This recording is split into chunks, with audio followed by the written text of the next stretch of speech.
New year, new intro. Thank you for watching. Welcome to the 1-Star Week Foot Show. Welcome to the 1-Star Week Foot Show. Hello. We got player reviews and we got much more. We do. We got player reviews and we got much more. And I review players all the time, dog. Everyone is fire like a Yule log. Fire. We trying to get some views like a blind man. I can't see. Shout out to my subs, they are gang. Welcome to the 1-Star Week Foot Show. I'm going to be your host today, 1-Star Week Foot, and as always, thank you so much to everybody that's watching this video. I appreciate all you guys, no matter where in the world you are, no matter when you're watching this video. It could be FIFA 22 and you're still watching this video. I appreciate you. So, today, the first order of business, or the only order of business, is going to be continuing these icon swap reviews. I've been asking you guys which ones you want, and after this one, I'm not sure who to do next. I put a poll up on my Twitter, link in the description box down below, so go ahead and participate in that to help me decide who I review next. But today, we're going to review a card that a lot of you guys have been waiting for. You've been asking me, give me the Essien review, and I'm going to deliver that Essien review right now. On your chest, we're gonna talk about this Essien card. He's right-footed with a 4-star weak foot, 3-star skill moves. I played 4 games in division rivals with him. I got 0 goals and 0 assists, but we did play him in the CDM position, so we're not too worried about that. And before we go any further, if you're enjoying the content, please do me a favor and hit the like button down below. And if you're new to the channel, please consider subscribing to the channel. I appreciate all you guys once again for watching this video. So, when you look at this Essien card, I mean, he has all the makings of being an endgame CDM, and that's why they want 23 icon swaps for him. But the question of the episode is he worth the 23 icon swaps? Let's find out. All right. So when you look at this card, I mean, he doesn't really have any major weaknesses when you're playing him at the CDM position. His pace is next level. 85 pace on the CDM is mental. His passing stats are decent. I mean, his important stats are pretty high. 91 short passing, 86 long passing, 78 vision. I did boost his passing and his dribbling with an engine chem style because I felt like his defending and physical were high enough, and he could use a little more agility in passing. We're going to see if that affects him in game. His dribbling stats are very nice, especially when you compare him to his other versions of his card. I think his baby card has 78 dribbling. His middle card has 80 dribbling. This card has 82 dribbling. And you guys know agility and balance is very, very important in this game. So we're going to see how his dribbling feels in game. His defending stats are insane. I mean, there's nothing else I can say about it. And his physical stats are likewise going to be amazing. So without further ado, we're going to jump into the gameplay. I'm going to take you guys over to the studio to our review specialist, 1-Star Week Foot. Take it away. Thanks, 1-Star. So you guys at home might be wondering, is this Essien card the way?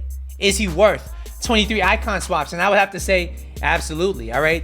For a free card, the fact that you can get this card for free, and he's one of the best CDMs on the game, I mean, you can't really deny the value for icon swaps or grind time or whatever you want to call it. We're going to break down the stats though, so you know exactly what to expect. So 85 pace, how does it feel in game? And honestly, this guy feels rapid in the midfield. I've never felt a CDM that had the defending ability that he does with the pace that he does. He feels quicker than even Baby Blanc does in game, and you really notice it when it comes to closing down opponents. Sometimes your opponent will be like, oh, Essien's all the way over there. No, he's not. Essien is now right in front of you. He's closed you down. You blinked, and next thing you know, you're losing the ball. This guy's pace is insane, and he actually feels very good on the ball, especially when it comes to his acceleration coming out of the skill moves. That was a treat as well. Overall, I gotta give his pace a 9 out of 10. It is immense to have in the midfield. Next, we're going to talk about his passing, because his shooting, I didn't really get to test enough to really give you a true assessment of it. And I suspect at home, you guys aren't going to be not doing this card or doing this card based on the shooting. I don't think it's going to be a deal breaker or a deal maker for you. So we're going to skip the shooting portion and we're going to move on to the passing portion. How's he feel in game? Because as you guys know, passing stats are actually, you know, relevant in this FIFA. And In game, he was very, very solid as far as building up play. I mean, his 91 short passing, 86 long passing, and 78 vision all combined to make a very reliable passer of the ball. He is actually a bit of a playmaker as well. He can ping those long passes. He can pass with ease in and around the box. He can make those passes where he's falling off balance. I think this guy was a very, very good passer of the ball. He's almost as good as a Cam as far as his playmaking goes. He's just a little bit short, and overall, I gotta give his passing an 8.5 out of 10. It's very good to have on your team, especially if you're gonna pair him with a more traditional CDM.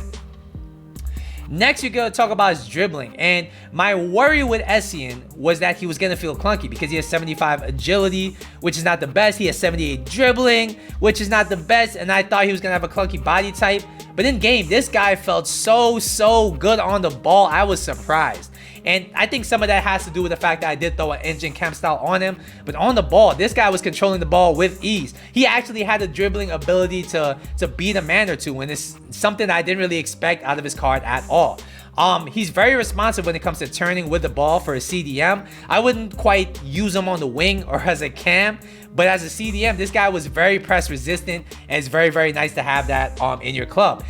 When it came to doing the skill moves that he could do, like the heel to heels, like the ball rolls, like the L1 dribbling, he was all very, very good at it, and his ball control is very noticeable. He does keep the ball very close to his body when he does dribble, and it's very nice to have. His agility and balance also was noticeable defensively. He did not get turned by anybody at all. He's very, very quick to jockey. And overall, I gotta give his dribbling an 8.5 out of 10. Once again, he's a very, very good dribbler of the ball. Very press resistant. Everything you want out of a CDM. Next, we're gonna talk about his defending. And this guy's defending was next level, I will tell you. I mean, he has no weaknesses at all defensively, but we're gonna break it down category by category. So, interceptions and defensive awareness, honestly, he was amazing. His interceptions were very noticeable, not only in the sense that he was always in position to break up play, but also in the sense that if the ball came anywhere close to his body, even if you're controlling him, the AI will take over and he'll jump and grab that ball. That was very noticeable with him. His defensive AI definitely helps you a lot. His stand tackle was so clean. I mean, all you gotta do is get close to the guy who has the ball and press the tackle button. The AI will do the rest. You will come away with that ball. His tackle is so clean, so precise, and because of his strength and aggression, he goes into the challenge very, very hard. This guy is like a mix between a pit bull and a physical monster in the middle of the pitch, which is exactly what you want. He's not too tall, so he won't feel too clunky, but he does have the physicality of a taller CDM. But at the same time, he has the agility and balance of a shorter CDM, so he's able to keep up with the agile players and the strong players of this game. And overall, I gotta give his defending a 10 out of 10. He's one of the best defensive CDMs I have felt on this game, bar none. Next, we are going to talk about his physical, and I did touch on it a little bit. I told you, his strength and aggression in game is very, very nice. He does feel very strong going into the challenge. He does win a lot of 50-50 balls. He does get onto a lot of second chances offensively. It's very noticeable in game. It's a great thing to have. His 94 stamina means that he lasts all game. He can last 120 minutes, and he'll be able to play another game on top of that, even if you don't put the fitness on him. This guy's stamina lasts all game and then some. He's not a minute man, if you know what I mean. Haha. Anyways, we're gonna talk about jumping at 84. It's very decent. He is able to win things in the air. He's not an aerial threat, but at the same time, heading is not really a thing in this FIFA, so I'm not too worried about it. Overall, his physical is a 9.5 out of 10. Alright guys, so what do I think about this card? Alright, so first we're going to talk about his price. He's going for 1.7 million coins on the PS4 market. I think that's a bit expensive. I mean, I can understand the valuation of the card because he is, without a doubt, one of the best CDMs on this game as far as the meta goes. However, for 1.7 million, you can get Team of the Year De Jong. And I think I'd rather have Team of the Year De Jong than this card. Don't get me wrong, this card's very nice, but if you could fit him chem-wise, I think De Jong's going to provide more to your team than this Essien card will provide. That being said, is he worth the 23 icon swaps? I would have to say absolutely. There's no other card I've tried on icon swaps that has quite the ability or quite the impact on my team that this Essien card has. So if you can be patient, if you do need a CDM on your team, I think the 23 icon swaps would be well worth the money. or the grind, I should say. The only thing that kind of sucks about the grind is that they've only released 12 icon swaps. So who knows how long it's gonna take to get the other 12 icon swaps that it'll take for you to get this Essien card. I mean, optimistically speaking, maybe after this set of icon swaps, they go ahead and release the other 12. In that case, I'd say it's a no-brainer. You got to get this Essien card. However, if it takes another 2 months to get this Essien card, I mean, you might be better off getting Blanc. I'm not sure. Overall, though, I got to rate this card a 9.5 out of 10. Like I said, one of the best CDMs on this game, point blank. All right, guys, so that's going to be my Essien icon swaps reviews. Hopefully, you guys enjoyed it. Once again, don't forget to like and subscribe. I'll see you guys in the next video, but until then, later.